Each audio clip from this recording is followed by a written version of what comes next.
it's my great pleasure to have a very special guest with us this morning. That is John Jay, a distinguished author, former business editor of the Sunday Times of London, and my old colleague. He's also a former colleague of Marie Colvin, after whom our Centre for International Reporting is named. And he's written a marvellous book called Ninette's War, about a young girl's experience of the Holocaust in France. It's very nice to be here indeed. It's an honour, and it's quite appropriate that we're here in the Marie Colvin Center, because she was a heroic journalist, a heroic and fearless journalist. And there are a couple of symbols here that perhaps play to the importance of being a heroic journalist in difficult times. At the bottom left, you'll see a cattle truck, and those were the cattle trucks in which Jews were deported to Germany and to Auschwitz and to the gas chambers. And on the right, you'll see a yellow star with the word Juif, French for Jew, and that was the yellow star that Jews were forced by the occupying Nazi German regime to wear in occupied France during the Second World War. And this is in fact the yellow star worn by Ninette's cousin, one of her cousins who survived the war. And to the end of her life, she would sit with this yellow star beside her in her house in London as a reminder of what happened to her relatives and what might have happened to her, possibly being one denunciation or one false step away from being arrested by the SS or the Gestapo. So there's the book cover. What fascinated me about Ninette's story is it's an extraordinary arc. In a way, it's almost a fairy tale, because she started off in a very privileged family, living in a wonderful house in a smart part of Paris, and near the Bois de Boulogne, in the house where the composer Claude Debussy had lived previously. And then came the war, and she was part of the biggest single movement of civilians in Europe ever, where millions and millions of French people, Dutch, Belgians, took to the roads to flee south ahead of the advancing Third Reich German army. But then and then she found herself crawling through the mud of the Pyrenees to safety in Spain, while all around her, her relatives were being deported, never to return.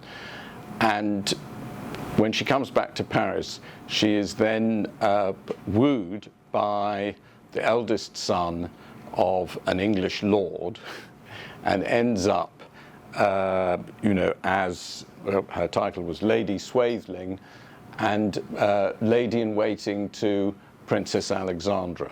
So it's an extraordinary arc, and I sat next to her at a charity luncheon and met her for the first time, and it was just such a fascinating story that I felt I needed to tell it.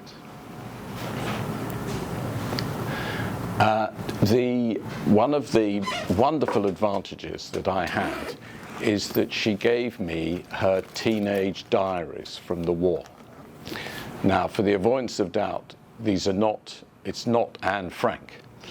It's written by a much younger child, and it is, but nevertheless, it enabled me to have contemporaneous material to start my story, because memory can be a very frail source. If ever you've had friends or you have witnessed a car accident, if people from all the, are asked to report the reasons for that car accident, they'll, depending on where they were standing at the time, they'll give you 3 or 4 different versions of what had happened, even if that's 24 hours later. Well, if you're talking to someone 40 or 50 years after the event, you have to be very, very careful about memory, because we tend to view the events of the past through the prism of subsequent events. And this was very, very clear as I was talking to Ninette. But I had her diary, and you can see a couple of examples of the pre-adolescent, adolescent scribblings. But what was so fascinating is her parents gave her diary as a present, and the first entry, the very, very first entry, is the 3rd of September 1939, which was the outbreak of the Second World War, or as you call it, World War II. I'm not going to read you every single note in her diary, but the first line is just so fascinating. At 11 o'clock, the newscaster announced war between England and France. At 5 o'clock, and this was a funny feeling, a strange feeling, France was at war. It was very moving. Anyway, and the next entry, what's so interesting, is from the 5th of, from the 10th of May, 1940, and that is the day when Germany, having conquered Poland in May 1940, invaded France. And once again, she says, "Today everyone is profoundly upset." And she actually talks about an air raid, and you can see at the bottom right her little drawing of a duel between a French plane and a German plane. And at the far bottom right, you can see her with her mummy and her sister in bed in the air raid shelter. Anyway, so that's some of the source material I started with. I mentioned this exodus of French people. It was an extraordinary journey that Ninette had as she fled. She and her family fled the advancing Germans. And I just want you to imagine millions of people on the road. People in cars, people on horse and carts, people carrying all their possessions in a pram or a wheelbarrow, at a snail's pace, moving through France. And it became the subject of an extraordinary book called Suite Française by a woman called Irène Nemirovsky, in which she describes the Exode. And this book, Irène herself perished in Auschwitz, but the book was preserved in a suitcase by her children, and many decades later it was transcribed and published, and it tells an extraordinary story. Anyway, Ninette was in the Exode. The family settled in Marseille when she went to school, but then Marshal Petain, who was in charge of what was known as the non-occupied zone of France. What happened was there was an armistice, and the Germans occupied the north and the west of France, and the southeast was left as a non-occupied zone.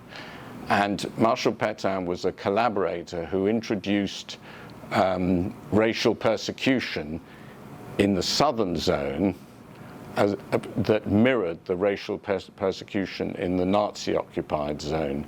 And Ninette's father was a banker, and Marshal Petain decided that all Jews who worked in banking should be thrown out of their jobs. And so he was evicted from his job, and then they settled in Cannes. So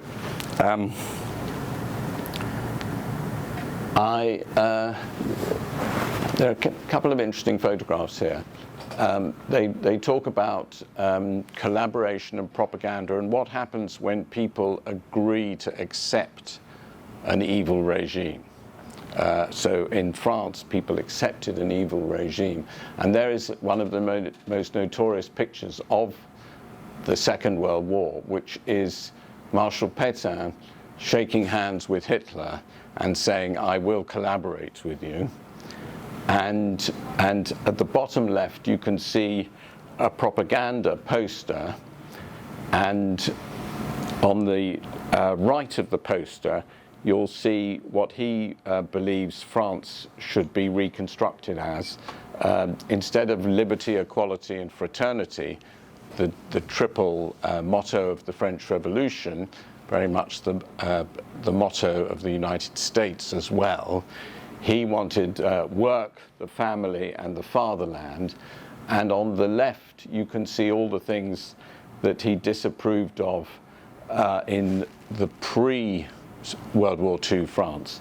And you can see there, it's quite small print, but you can see Jews, capitalists, communists, Freemasons, and all the people in French society of which he disapproved.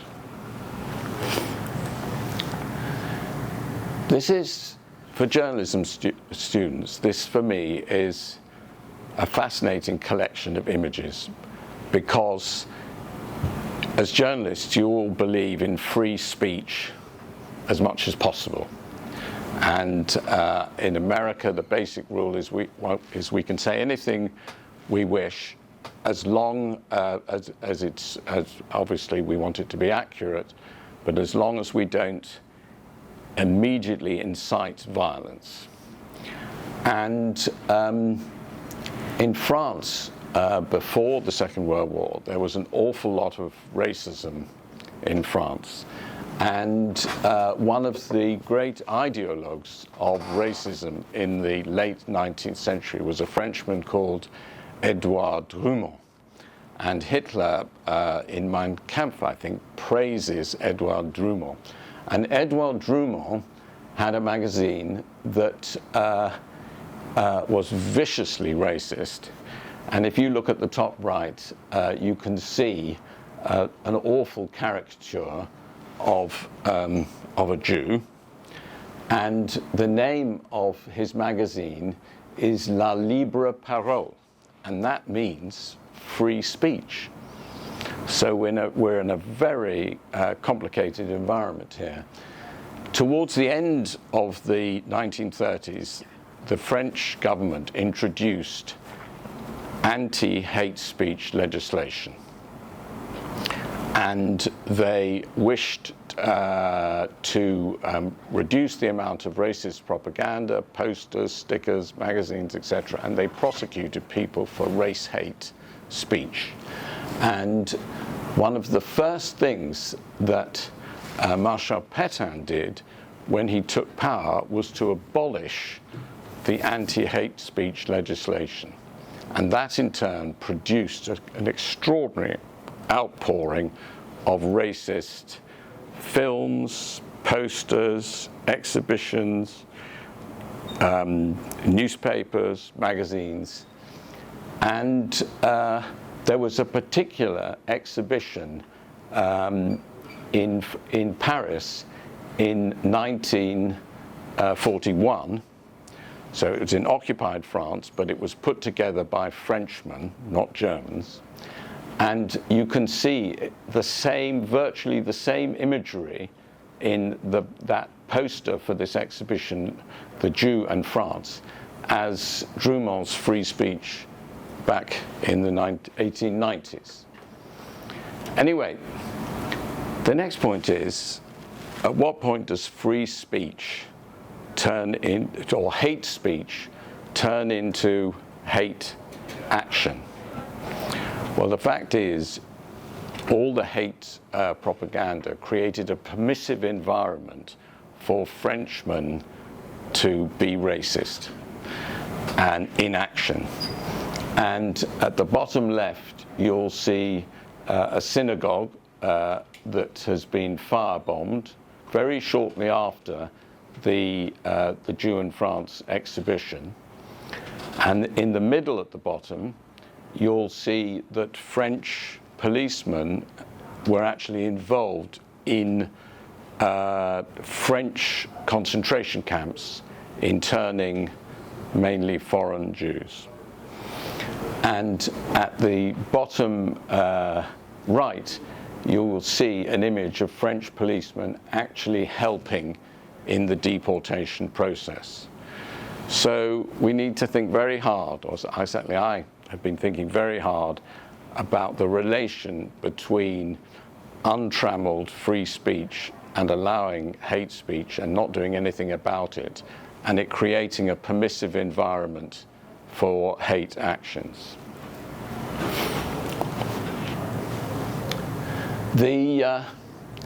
Don't worry, you don't have to know what this document says, but one of the things that I did, once again, thinking about the frailty of memory and the frailty of individual perspective, is that I spent hours and hours and hours in archives looking for documents.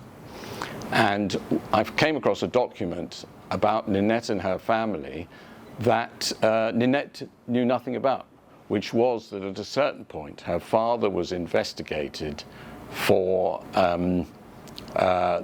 resistance activity, black market activity, etc. And there was a recommendation that he be prosecuted. But as I went through this document, I found, the frailty of documents, I found that there were a whole load of mistakes. There was a specialist anti-Jewish police force, a racist police force, specifically to clamp down on non-Christian inhabitants of France. And their document they put together was full of mistakes. I won't go through every single mistake, but one thing was that Ninette herself was described as a boy. And of course, obviously that's inaccurate.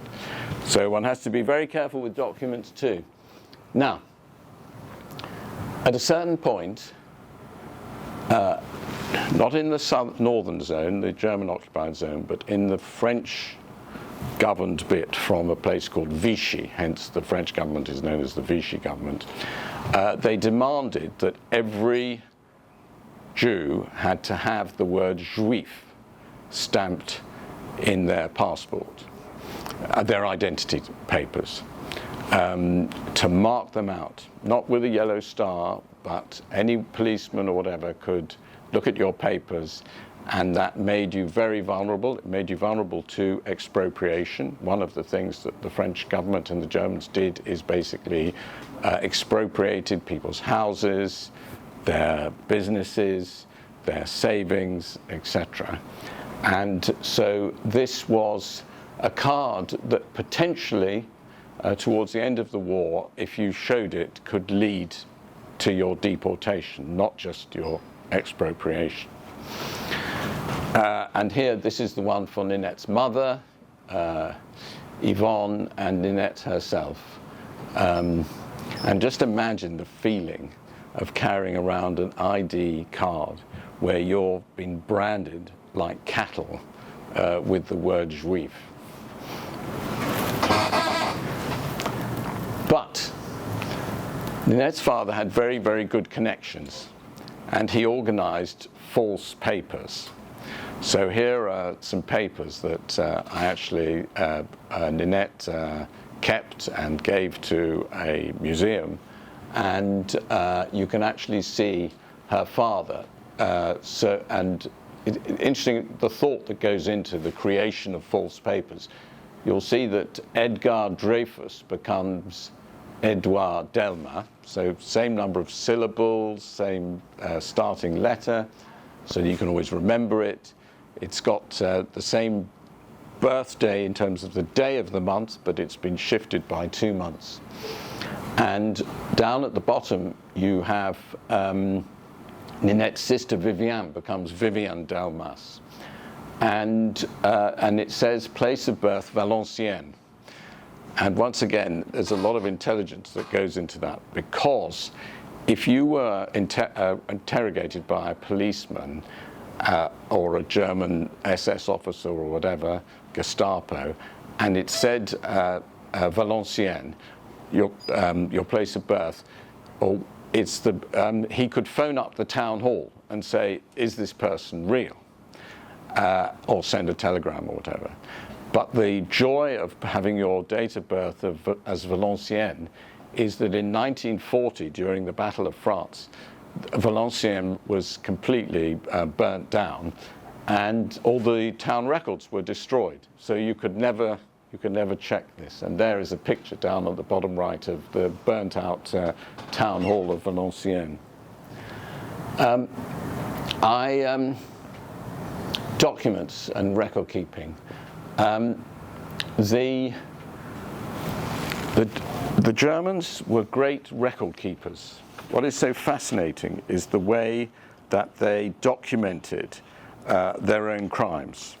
And these are some of Ninette's relatives. Her cousin André, cousin by marriage, and Marie Schoenfeld.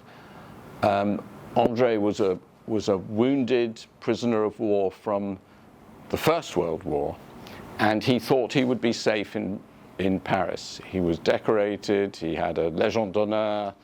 You can see that his left leg is a prosthetic because he lost his leg in the First World War. And he and his wife were deported, and at the top there's a page of Ninette's diary from the time that he was deported, and it's in code. He's given a different name, and it says Bertine is in his castle, and the code is André is in the Drancy concentration camp, but she just writes castle. And they are deported in September. And so I was able to go to the Holocaust archive in Paris, and you can see the middle document on the right-hand side, and you can see André and Marie Schoenfeld listed as deportees. Their daughter managed to escape, Denise Barra. She escaped, and she was looked after by the Jesuits. And one of the interesting things about the Holocaust in France is that there were devout Christians who felt it was very important to get involved in Jewish rescue, particularly Protestants. What you would call, what are Protestants over here? Baptists, Episcopalians, etc. Because they had been persecuted by the old Catholic regime in the late 17th and 18th century. So they felt an affinity with another persecuted group. Right at the very end, the Nazis came for Ninette's Aunt Alice. You can see her there. And what is extraordinary, and you can see the deportation list at the bottom right, what is extraordinary about that particular excerpt from a document, it's the very last mass transport out of Paris in 1944, 31st of July, and just a few weeks later, American-built tanks and armored cars manned by Free French soldiers are rolling into Paris on the 24th of August. General de Gaulle is walking down in a victory parade, the Champs-Élysées, on the 25th. But just fewer than 4 weeks earlier, there is this mass transport. And the Germans go round the old people's homes, the children's orphanages, the Jewish hospital, the Rothschild hospital, just to round up as many old people and children as they can. So you can see Tante Alice there in the middle, and she's 70. But also in that list, you will see people there who are aged 87, 68, 78, someone who's 83, and this was the extraordinary hunger to kill as many people as you could before the Americans and the British and the French arrived in Paris. And but also you will find there a little girl called Anna, born in Marseille in August 1930. So she's not yet 13. She's not yet 14 at the time.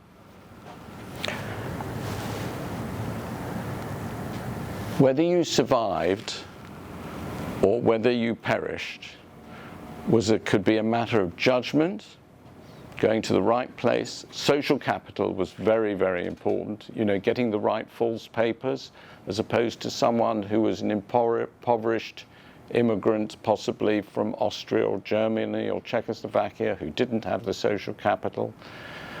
But it could also be luck. It could be judgment. It could be luck. And various people here suffered because of their poor judgment. They thought they were safe in Paris. A renowned woman called Beatrice Reinach and her estranged husband, her children, thought that they would be safe in Paris. They converted to Catholicism. We're not Jews anymore, we're converted to Catholicism.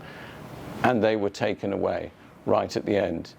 One of the saddest stories on this board is the Cohn family right at the bottom. They were known as the volunteers of death because they thought that they were going to be safe. They were willing to do the Germans' bidding, the Nazis' bidding, in terms of helping with administration.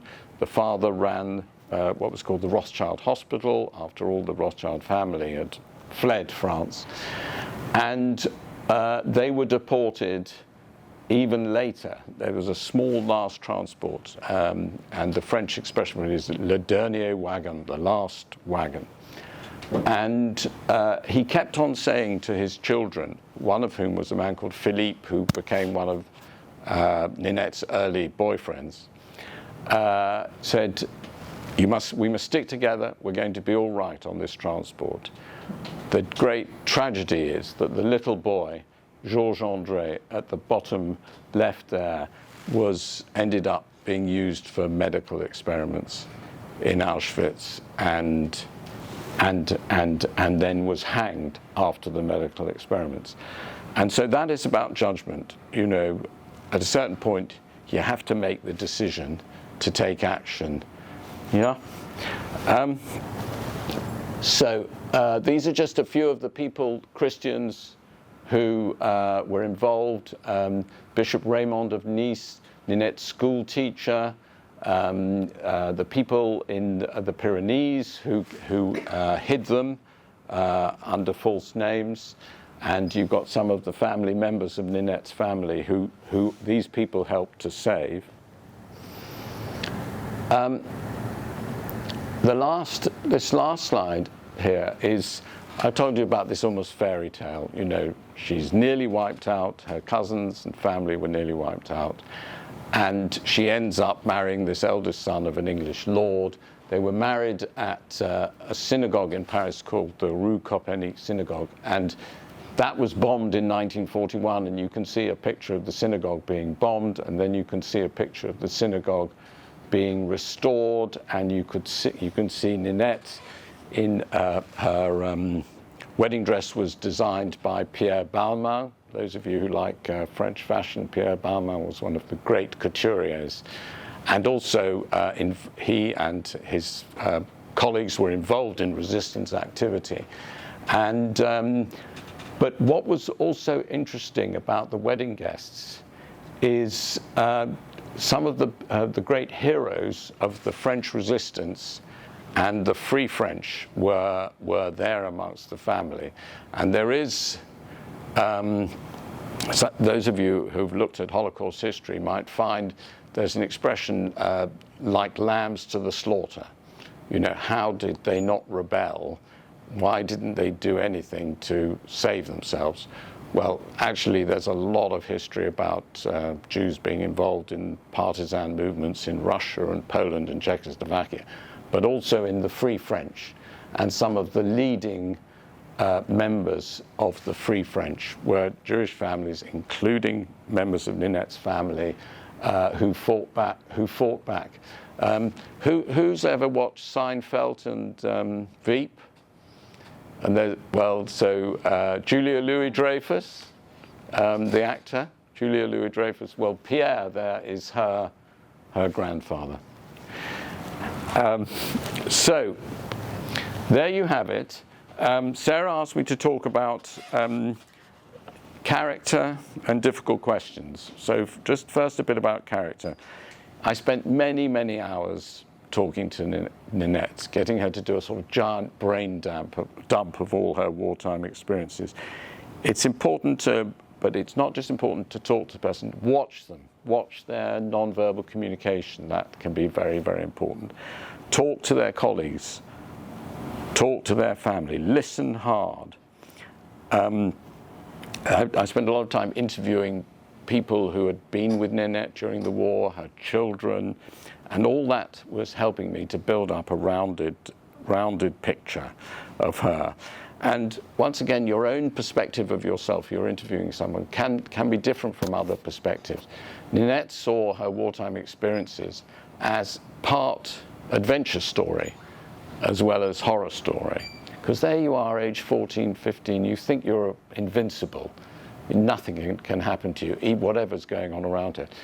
One of my sources was Ninette's older sisters. She wrote a fictionalized, semi-fictionalized account of her wartime experiences.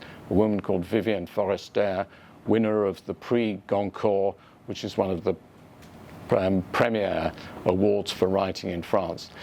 And what comes across in that is that Ninette comes across as a little girl lost in a terrible world. So look at people from different perspectives if you're interviewing them. Difficult questions, questions about this material are obviously difficult. And I was once told an expression about boiling a frog. If you want to boil a frog, if you just throw the frog into a pan of boiling water, you ain't going to cook your frog. The frog's going to leap straight out. But if you put the frog in some cold water and gently heat up the water, you'll get your cooked frog. Well, the fact is, when you're interviewing someone, take it slowly, go through the easy stuff first, save the difficult questions for last. Judy did something like 350 profiles of very senior people, the good and the not so good. One guy she interviewed almost more than 30 years ago, the first name began with D and the second name began with T, and I'll leave you to guess who that was. And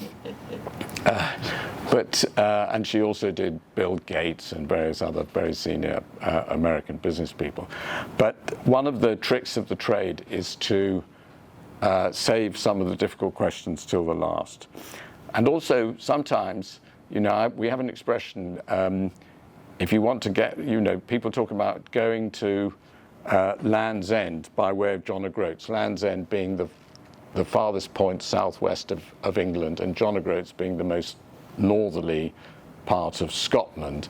Well, I suppose you would say going from New York to Boston by way of San Francisco.